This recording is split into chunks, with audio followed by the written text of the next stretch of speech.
The thing that we really liked about this house was there was plenty of parking underneath. You could park up to 6 cars underneath. And as you go upstairs, there's a wraparound porch that keeps the sunlight off the window so it stays cooler inside. And there's always a breeze from one direction or the other. So when you open up the doors and the windows, you have a breeze that comes in. It's very energy efficient. And when you go through the front doors, it walks into an open air atrium, which is great for entertaining. And at night, it's great for stargazing and having dinner outside with your loved ones.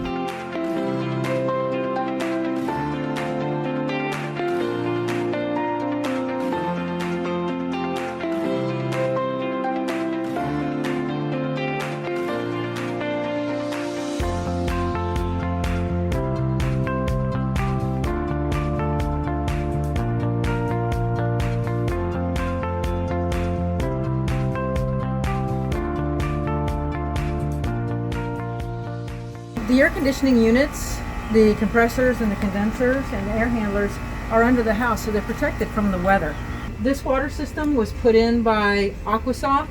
It is a Kinetco system. It's a Kinetco water softening system. It is a Kinetco tannin filter and a peroxide sanitizing system. The house is on well water, and but this makes it perfectly potable. We put in an on-demand gas water heater.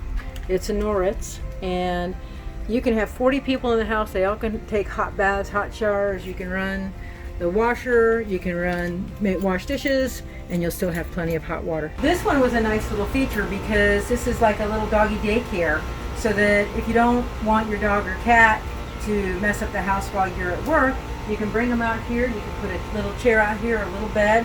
They can watch and see things that are going out around. There's a screen on the bottom in case they try to get out. I mean, there's wires.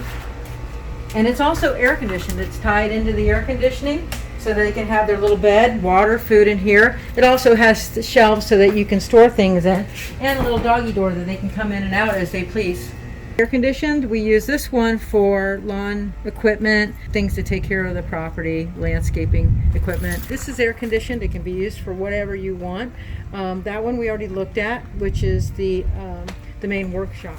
These piers and the walls behind us are poured solid concrete. The man who built this house, Donald Brunswig, lived in the Keys, and he lived through a massive hurricane that pretty much wiped out the Keys back in the 80s.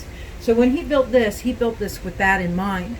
And he tied in these, there are 6 or 7 2x12s. He tied them together with bolts and 1/4-inch thick steel plates and 1-inch head bolts. And you can see the hurricane straps where he tied things down, all the way around the house. Each one of these are attached with these plates. So the foundation of the house underneath, there's solid poured concrete, and this is designed for hurricanes. It has hip roof, and the air goes through it and over it.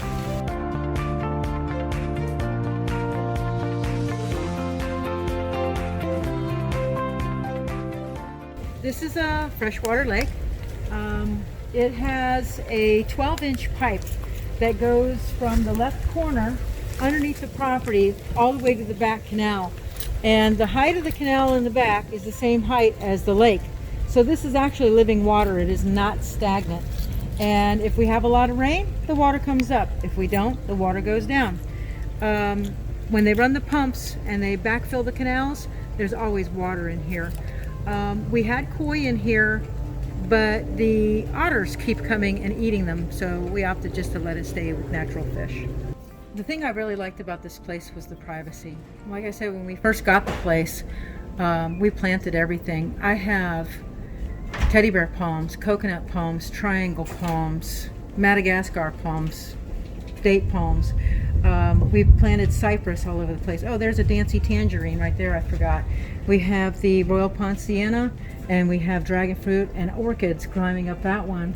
And the trees are home to owls. We have barn owls living in the barn, and they raise their babies every year. We have screech owls. and woodpeckers, and we have rabbits and foxes, and the wildlife is just amazing here.